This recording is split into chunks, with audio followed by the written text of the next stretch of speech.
on, everybody? It's your boy Pitts, Pitt Sports Zone, Bowie TV, coming to you live. Listen, it's going down all things HBCUs. And who else better to start it off with them Bowie State Bulldogs? We coming to you, Bowie State Bulldogs, total access. We got the Morgan State Bears. Listen, all HBCUs information, all HBCU news, sporting events, updates. You get it live here with Pitt Sports Zone, Bowie TV, Comcast Channel 77, Verizon Channel 11 is going down. Don't you miss a beat. Listen, it's only the beginning because it's early still. And it's we're gonna be here all day. All day.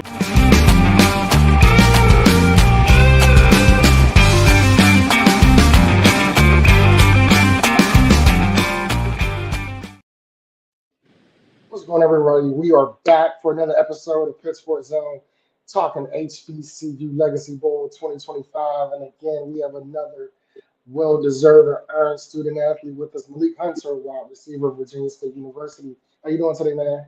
Good. How you doing? I'm good, man. I appreciate you joining me on this tonight. Oh, one more time. I can't. No, I said I appreciate you joining me tonight. Oh, yes, sir. Definitely appreciate the invite. So listen, man, let's go ahead and break you off with a couple icebreakers first, all right? So first off, what's your favorite food? My favorite food, I say, really anything barbecue. I like everything. Anything barbecue? Anything like that. Okay. Secondly, what's your favorite vacation or dream destination? Dream destination, I say Aruba. I don't know. Since I was young, I always just said I wanted to go to Aruba. Okay. All right. Now, last icebreaker question. Who is your favorite NFL team? I'm a Dallas Cowboys fan for life. Dang, this is 2 in a row. Cowboys, man. You see me coming back. Oh, man. Okay. I know it's been a minute, man, since 95, 96 when y'all paid off my Steelers. Yeah, I ain't get to see us one yet. I need to see one. So listen, man. I definitely, again, appreciate you for joining me tonight. I really definitely want to take this moment to, want to give you your flowers, highlight you, and allow you to share your story your way. Mm-hmm. Before we start, can you give me one memorable game, one of your best or memorable games from this year and why? This year? Yeah. I'll say my homecoming game this year versus Bluefield State. It was emotional for me because I'm a 4-year guy here. Like, really, one of Frazier's, like, my coaches, like, when he first came, I'm his first guy. So it was just emotional. My 4th year here at homecoming, I had a good game at around, like, 7 catches, 150, and a touchdown. So yeah. That was a senior send-off for sure. The crazy thing is, Coach Frazier, he was the coach at Bowie State when I was a freshman. I ain't gonna say the year, because now that I really put my age out there, but he was the football coach for Bowie State when I was there. Yeah, he talks about Bowie State all the time, how I was coaching there and all that. That's a good guy. That's my guy. Definitely a great coach. Shout out to Coach Frazier. Yeah, crazy. Malik, do you have any pre-game rituals you like to do before a game, whether it's a meal, music, or a movie? I'll make a playlist for the year. I'll just shuffle that playlist for the season, and then before the game, I'll go out there with my quarterback. We'll do the same thing as we do every game, before every game, and then really nothing specific though. I used to be a little superstitious when I first came to college, and I just was like, I'm just gonna go play. I remember when I was playing, me and my friends, we used to get together and watch the movie The Program. It would be a football movie, either The Program, Any Given Sunday, and Friday Night Lights. Yeah. I definitely Go ahead. I'm sorry. Certain highlights. I'll say that before the game, I watch certain highlights. Like Tavon Austin, since I was a kid, he's gone. That's for sure the night before. Tank Dell's a receiver I watch, and I'll say Justin Jefferson. Them 3. They get busy. Like those are 0 to 100 receivers. They can catch it and take it to the house at any given moment, whether it's a 3-yard slant, a 10-yard post, or a go route. Yeah, they were where I want to be, so I might as well study who's there.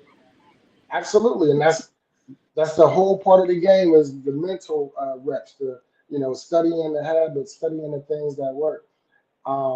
Selection experience. How did you feel when you first found out that you were selected to the HBCU Legacy Bowl? I mean, I was excited because coming in, even the older receivers in my group can attest to this. I just always said I wanted to be in, like, I want to lead, like, I want to be able to make the Legacy Bowl. So I had teammates throughout the years who got snubbed. We had receivers that did numbers to be able to make it but couldn't. So I was just excited for me and all my brothers that couldn't make it. Have you had any conversations with previous team members or friends from other universities who may have had the experience of going in the years before? And what was their advice? Yeah, I had talked to Romello Williams, my quarterback from last year. He was just saying, like, I just got to be coming there prepared. Like, it's everything after college. He's telling me everything's like it's like an interview. Like, it's like everything you're doing, you're watching. You feel me? So from practice to how you stretch, to how you play, all that matters. Wow, okay. So all eyes on you at all times. Yes, sir. All right, let's talk a little bit about your journey and your background. Can you share a bit about your journey to college football and what motivated you to want to pursue that path? So I want to say, like, throughout my high school career, I really wanted to play basketball. I was a two-sport guy, but once I got to like my junior year and I realized like I'm not peaking too far above 5'10", so it's like I gotta be ready.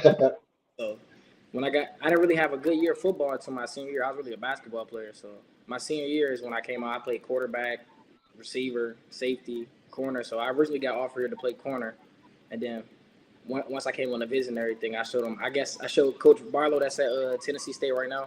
I showed him a clip of me dunking. He was looking at me a little weird, like, oh, you can dunk. So boom, and then they had seen matches saying they'll let me play receiver. Then I just took advantage of everything I could do since then. Man, so you played in high school. You played quarterback, receiver, and DB. Yeah. So you have an unfair advantage on a lot of DBs because you know the inside outside Yeah. technique. Like you can read their hips. You know how to break on a route, the twist around. Then on the quarterback, as a quarterback, what are the soft spots, the zones, and so you got a advantage on a lot of them. And I'm pretty sure that with all of that skill set you put together, and as you have displayed time after time, year after year at Virginia State, how you're able to exploit those matchups. Yeah. I just felt like that just gave me like for me being a quarterback's best friend. That's the number one rule at receiver. Like you gotta know what the quarterback. You want to know what the quarterback's thinking. You want to know what you thinking. So I just feel like me playing all these positions. It just like even when I'm lined up on the DB, I feel like when me hard press, I know which hand he gonna shoot. So I just feel like it helped me a little bit. Yeah. And look, have you ever had a matchup where a DB walked up on you and you can tell because whether it's a shell or something, they might come up Yeah. for the press, but then back. Have you ever had a matchup where you was like, got him?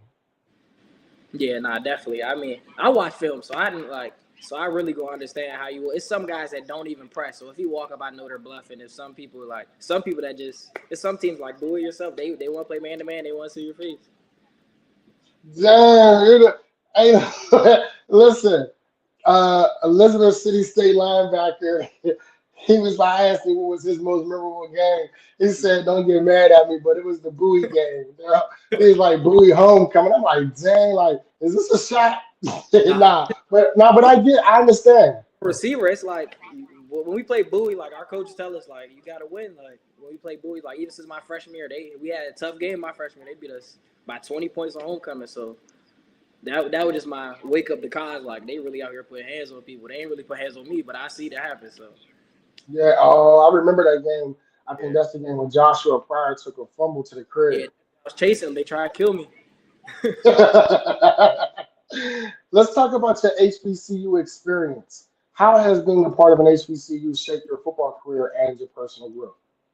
I just feel like it's played a big role, even just me wanting to go to college in general, for like a lot of black kids, like coming from like, so I don't really see a lot of kids go to like Alabama or Louisville where I'm from. It's just like I've seen a lot of people in my family been in Virginia State, so boom, I came here. It just felt like home when I got here. Oh, okay, so you're from Louisville, Kentucky, Nah, I right? was just I was just comparing schools, like different big Oh, schools. okay. Yeah. Okay, awesome. If you could sum up HBCUs in one word, what would it be? I'll say energetic. Like it's always something going on here. It's fun over there. It could be somebody having a terrible day over here, but somebody still bringing them up to have a good day. Like I just say energetic. Let's talk about your goals and intentions. What are Mm. your main goals for the HBC Legacy Bowl, and how do you plan to stand out? I just want to like show the world that what I really can do. Like, cause coming from a D2 HBCU, it's not really you don't get too many opportunities. So just playing on NFL Network with scouts watching me, I just want to show them what I can do. Absolutely, maximizing your opportunities. Yes, sir. Speaking of the NFL and NFL Network, part of the process is, you guys get to work out for 32 NFL scouts, GMs. What are your thoughts and excitement towards that? And how do you plan to showcase your specific skills or attributes you're hoping to showcase? I know for me, like I'm a smaller guy, so it's really me being fast and just being aggressive with my size. So I just feel like I can just just be prepared when I get there. So like I'm attacking the weight room now. I'm out here really running to better myself, so I'm prepared for this moment. Absolutely. And as you said, us shorter guys, there'd be a knock on the height. But listen, just like you said, you named a couple Tank Dell. I even said Steve Smith, some shorter receivers Definitely. who basically dominated and basically they had the DBs eating out the palm of their hands. Yeah. So we got a comment. We got what a legend from Stunner Edwards. Yeah, that's my brother That's right there. Shout out my brother. shout out. That's your brother. Yeah, that's my nephew. I say my nephew. But What's just like going on, Neff? Appreciate you for joining in. And absolutely, what a legend. Now the world get to see everything that you guys been privy to see for such a long time. Now he's able to put that talent on display, for an opportunity that a lot of kids like us look forward to being able to just have the opportunity to showcase your talents and your skills in front of, the 32 NFL scouts, GMs, and coaches. So Malik, what advice and inspiration would you give to a younger athlete who aspires to follow in your similar footsteps? now it's so many outlets to be great. You just keep working. Like even when you feel like you're not making no progress, just keep working. Because when I was younger, I felt like I was 5'2" for years. I just thought I wasn't gonna grow. Like I just kept going at it, and it just feel like when you get your opportunity, just seize the opportunity. It's funny. I think out of the seven interviews thus far with the gentlemen, the players who were afforded an opportunity to play in the HBCU Legacy Bowl, when I asked that question, all of you basically say the same thing but differently. Yeah, And it's more so, don't stop, keep grinding. When it look like it's getting hard, push through it. Whenever you hit those moments or those trials, keep going through, allow it to build the adversity. A lot of you are saying the same thing.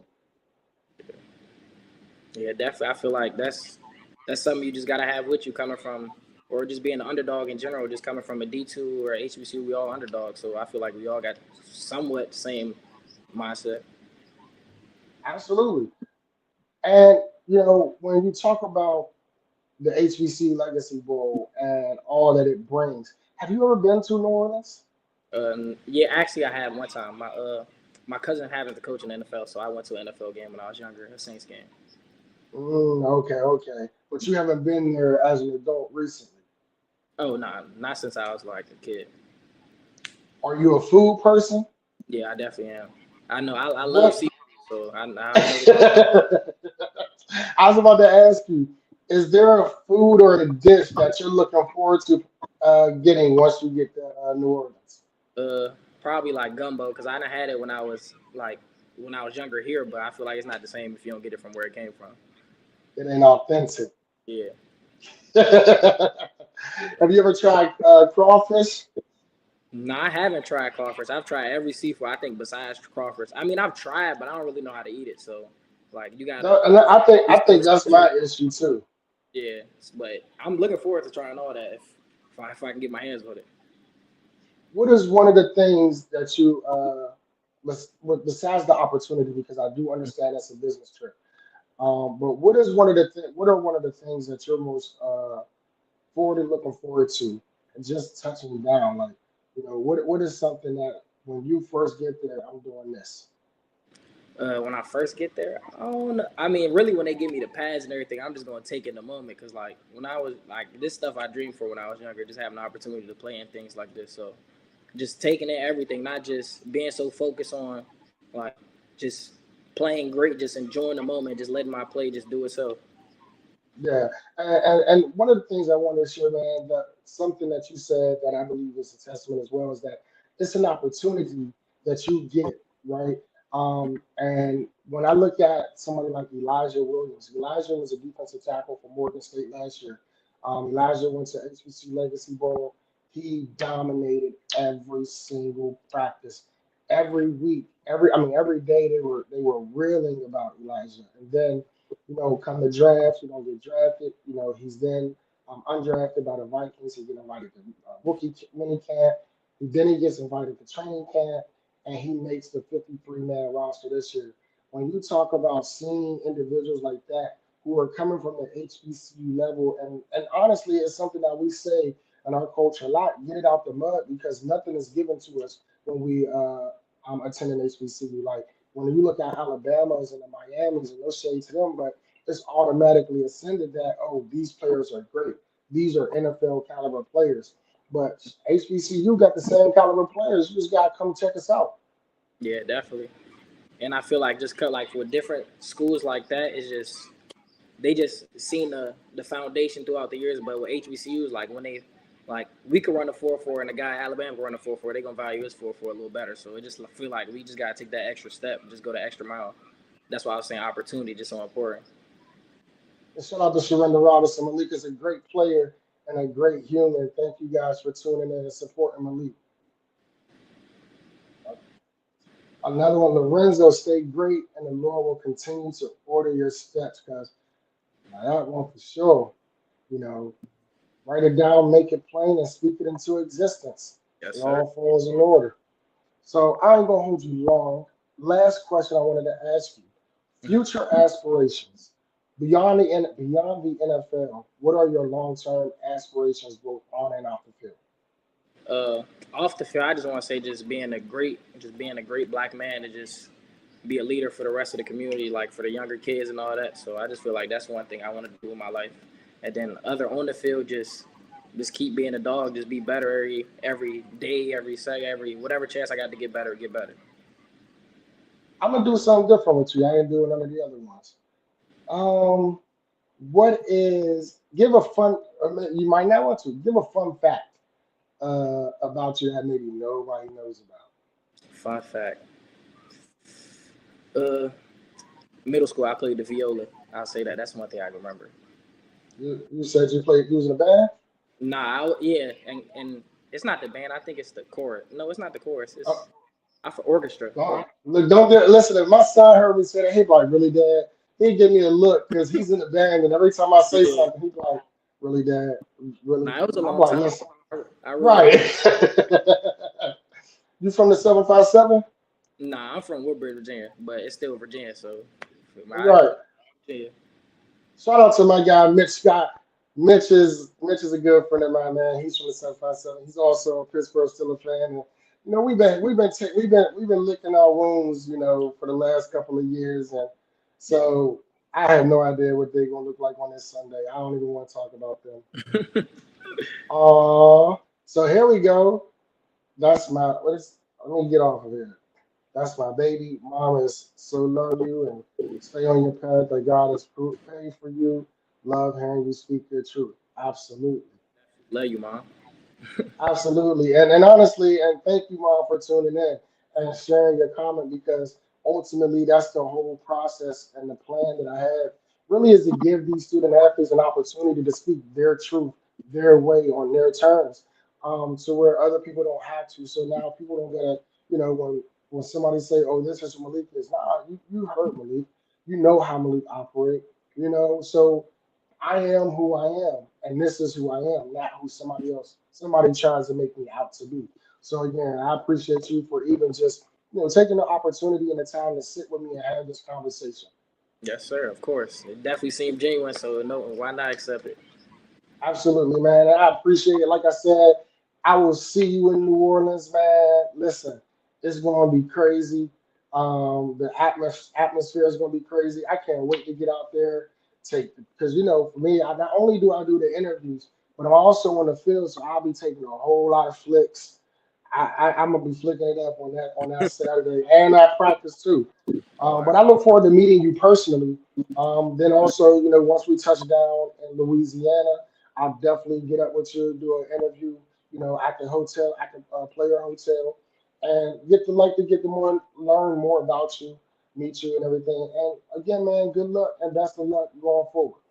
Yes, sir. Appreciate you. God bless you. Absolutely, man. Y'all know what it is. It's your boy Pitt Sports Zone, Pitts and Push, Sports Talk Radio, coming to you live. Y'all already know what it is. All things HBCU. Let's get it. Tuesday night. Tomorrow, join us at 6:30 p.m. We got Eric Hunter, the linebacker from Morgan State. It's going down. Don't stop. HBCU everything.